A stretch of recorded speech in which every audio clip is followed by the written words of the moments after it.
Good morning, and a warm welcome to your show, Sunny Mornings, Venice Beach. I'm your host, Melissa, and it's Tuesday, August 4th. You'll be interested to know. 82 years ago, today in 1944, a young diarist, Anne Frank, began sharing her personal reflections while hidden, producing a vivid account of hope and resilience. That diary later became an international symbol of human dignity and education about intolerance, inspiring readers and shaping how future generations remember those lost. So now you know. And now, it's time for the Surf Report. Wednesday at Venice Beach. This morning it's looking clean with waves at 2 feet. Conditions remain fair throughout the day, holding at 2 feet. Winds start onshore at 2 miles per hour, shifting to sideshore at 4 miles per hour by 8 a.m., then back to onshore at 6 miles per hour around 11 a.m. Best time to ride is at 6 a.m. with the 2-foot outgoing low tide, when the southwest swell is 1.5 feet at 14 seconds, and the onshore wind is 2 miles per hour. The first low tide on Wednesday will be 2 feet at 7:30 a.m., followed by a 5.5-foot high tide at 2:45. The nearshore buoy at Santa Monica Pier reads 74 degrees for the water temperature. Thursday offers clean conditions with consistent 2-foot waves throughout the day. Friday maintains similar size at 2 feet, with fair conditions as wind shifts lightly from the southeast. Saturday sees a slight increase to 2 to 3 feet, but inshore winds in the afternoon create choppy conditions, making early sessions the best time to catch cleaner waves. This morning, there's patchy fog, and it feels like 72 degrees with no wind. The sunset will take place at 7:51. And it will rise again tomorrow at 6:09. It looks like we're in for some patchy fog early today, clearing by mid-morning with partly sunny skies and a high near 76, along with a light southwest breeze around 8 miles per hour. If you're inland, it will hit a high of 78. Tonight, expect patchy fog after 11 p.m., mostly cloudy skies, with a low around 69 and light winds around 8 miles per hour. Looking ahead in the weather. Thursday starts with patchy fog before 11 a.m., then turns mostly sunny with a high near 77 and a south-southwest breeze up to 10 miles per hour. Nighttime will be mostly cloudy with patchy fog after 11 p.m. and lows in the upper 60s. Then Friday through Sunday are mostly sunny with highs mid to upper 70s and partly cloudy nights near 68 to 69. Bonjour, food enthusiasts. This podcast is brought to you by Versailles Cafe and Pastries in Encinitas. Nestled on El Camino Real South, just north of Encinitas Boulevard, this cafe is a haven for culinary delights. Indulge in their amazing Eggs Benedict or their gluten-free crepes. You can grab a panini for lunch or just breeze on through to get your morning coffee. They are open every day from 8 to 5. So stop on by and don't forget to tell them Sunny Morning sent you. In local news, the Western States Carpenters announced on Monday its endorsement of L.A. mayoral candidate Nithya Raman, switching support from incumbent Mayor Karen Bass, who was previously endorsed in 2022. With representation for 60,000 carpenters, the union aims to back the council member seeking to unseat Bass. Raman emphasized the need for housing affordability, stating, "I want to see cranes rising all over the city of Los Angeles." In contrast, Bass celebrated a ribbon cutting for a 19-unit affordable housing project for veterans in Koreatown. However, Bass's decision not to require union wages for construction workers led to the union's change in support.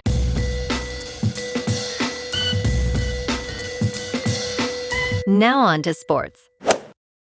A vindicated Aaron Rodgers is primed for one last run at that elusive second Super Bowl ring in his walk-off season with the Steelers. Steelers defensive back Brandon Echols finds the question of Rodgers' capabilities downright laughable. "That's the best quarterback I've stepped on a field with," said new running back Rico Dowdle. Rodgers has already announced that this upcoming season will be his last, stating, "This is 100% the end."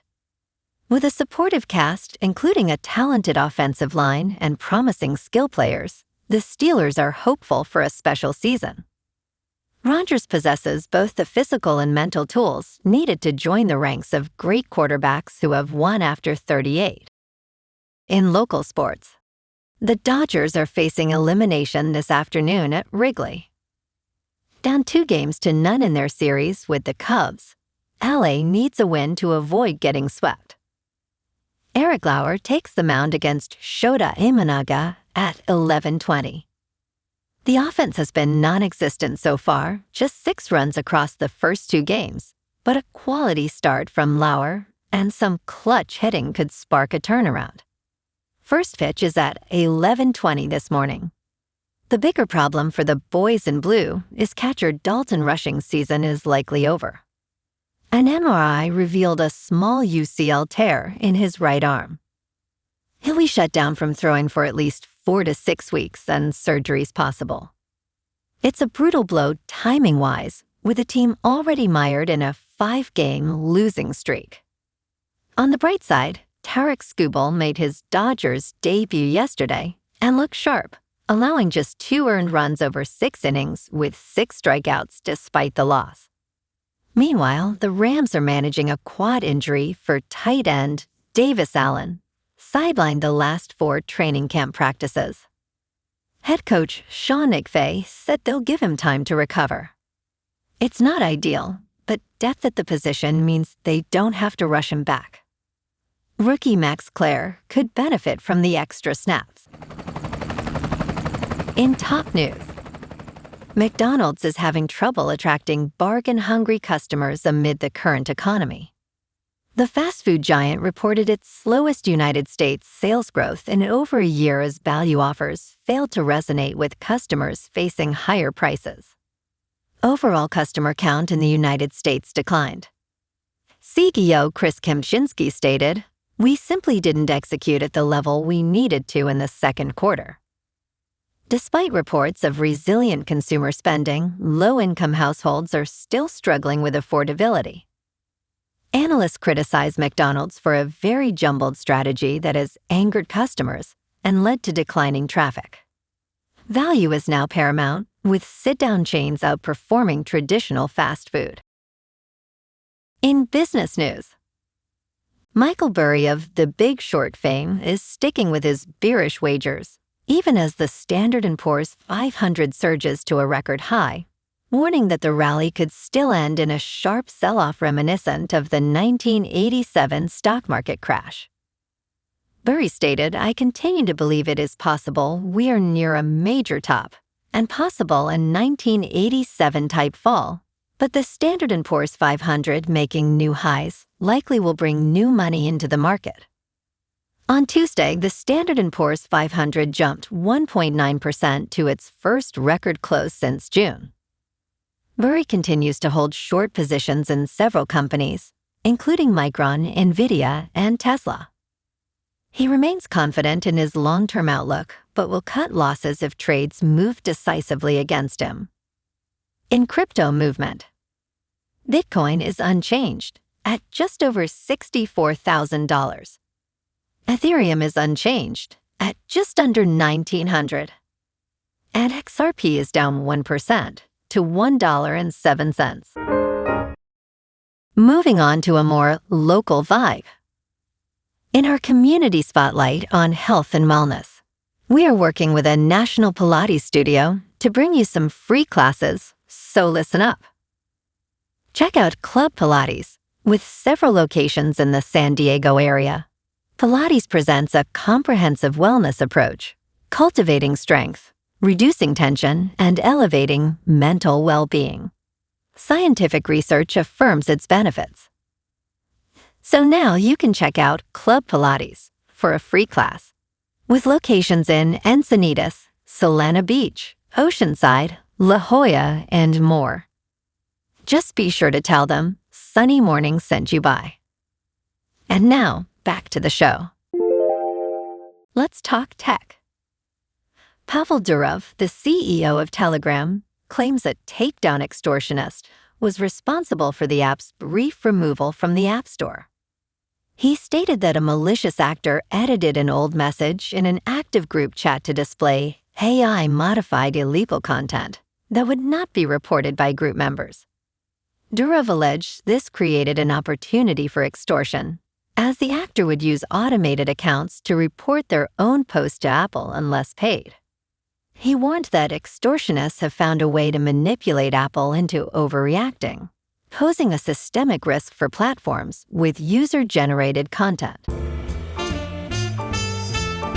And in entertainment news, ESPN has lined up its 4th annual Creator Network of digital stars who will fan out across the country to promote the 2026 National Football League season, culminating with the Super Bowl airing on ESPN for the first time.